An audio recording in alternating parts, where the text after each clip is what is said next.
स्वतःच्या वाढदिवसाक ना असो घरगुती केक करून खायचो, एकदम भारी लागता। मी करते आज हापूस आंब्याचो केक। असो तुम्ही अननसाचो पण करू शकतास हां। 2 हापूस आंबे घेतलं, त्याचे असे बारीक तुकडे करून घेतले, साल काढून टाकले आणि ते मिक्सराक लावून घेतलं।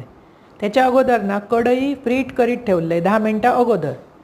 एक वाडगो घेतले, त्याच्यात 2 चमचे तूप, 1 वाटी पिठी साखर व्यवस्थित फेटून घ्यायची। ती फेटल्यावर 1 वाटी रवो घालायचो त्याच्यात बारीक, 1 चमचो वेलची पावडर, किंचितसा मीठ आणि 1 वाटी आंब्याचो पल्प। आणि आंब्याच्या पल्पानच तो रवो आणि भिजवायचा। लागला तर किंचित दूध घाला, त्याच्यात पाव चमचो बेकिंग पावडर, पाव चमचो बेकिंग सोडा, ड्रायफ्रूट घाला, व्यवस्थित मिक्स करा आणि तेल लावलेल्या टीनमध्ये होता वरसून ड्रायफ्रूट घाला। त्याच्या अगोदर कढई तापत ठेवली असा ना, त्याच्यात तो 40 मिनटं बेक करून घ्यावा। अप्रतिम टेस्ट येता। असो तुम्ही अननसाचो पण करू शकतास, एकदम भारी लागता। जरा थंड झाल्यावर त्याचो कागद काढून घ्यावा, बारीक बारीक तुकडे करा।